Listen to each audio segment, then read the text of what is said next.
안녕하세요. 멋진 아재입니다. 소득 주도의 성장 정책이 실패했다 하는 얘기가 솔솔 나오고 있습니다. 기본적으로 최저임금이 16.4% 올렸잖아요. 그래서 원래 7,530원이 됐습니다. 주유소당까지 합치면 9,036원입니다. 이렇게 많이 최저임금을 올렸는데도 불구하고 저소득층의 삶은 더 피폐해졌다는 이야기입니다. 통계청 결과에 바로 나오는데요. 지금까지 최하위 계층 1분기 소득 증감률을 2003년 이후부터 이렇게 쭉 조사를 한 게 있어요. 그 중에 역대급입니다. 마이너스 8%입니다. 조사를 시작하고 난 이후에 가장 많이 떨어졌다는 이야기예요. 이것은요, 임금을 많이 줘서 그들이 소비를 해야 하게 만들고 그러면 경기가 되살아나겠다는 소득 주도의 성장 정책이 실패했다는 단적인 증거입니다. 저소득층의 급여는 올렸지만 오히려 서민업종이라고 할 수 있는 자영업이나 소상공인 업종이 그야말로 폭망하면서 오히려 일자리는 줄어들고 버는 돈은 마이너스 8%나 내려갔다는 뜻도 됩니다. 어떤 이들은요, 부의 분배라고 이야기를 하면서 공정경제, 혁신성장, 소득주도의 성장, 이 정부의 주요 경제정책인데 이게 무너졌다는 얘기예요. 오히려 소득 격차만 더 늘었다는 거예요. 기득권 노조에게는 좋았겠죠. 그렇지만 서민업종에 있는 모든 곳은 지금 죽을 맛입니다. 이주열 한국은행 총재도 금리를 동결하면서 고용과 투자가 부진하다 하고 경고를 내렸습니다.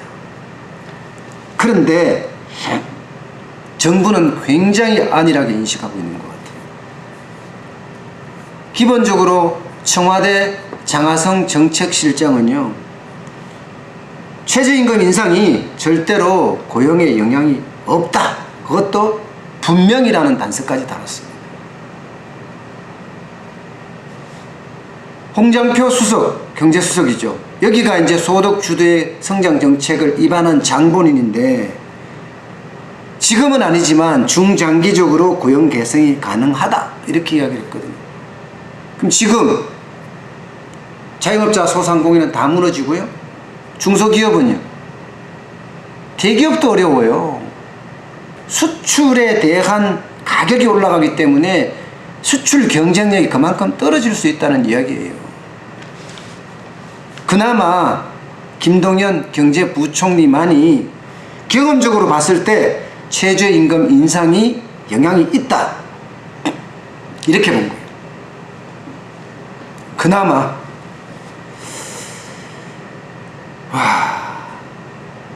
경제 먹고 사는 문제인데 정부 내에서도 이견이 심하고 현장은 전혀 확인도 안 하고 인식도 없다 이런 생각이 굉장히 강해요. 결국은 경제팀에 대한 책임론이 나오지 않겠느냐 하는 이야기들이 나오고 있습니다. 아마도 이대로 가면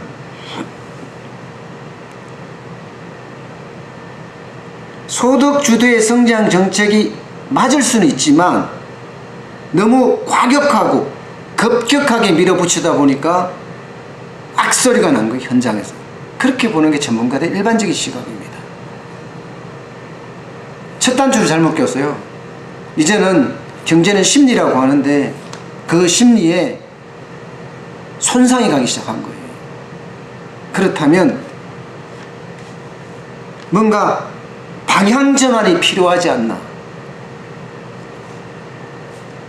600만 명이 넘는다고 해요. 자영업자 소상공인이.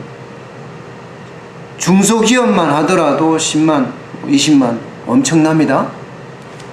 이들을 위한 정책을 쓴다는 정부가 사실상은 이들에게 어려운 정책을 쓰고 있거든요. 그래서 이들을 위한 획기적인 성장 정책, 경제 정책의 방향성 재점검해야 되는 것 아닌가 싶습니다. 현장은 진짜 어렵고 죽을 맛이라고 합니다. 이 내용을 정확히 인식하고 그에 따르는 경제 정책이 펼쳐졌으면 합니다. 오늘 여기까지입니다. 고맙습니다.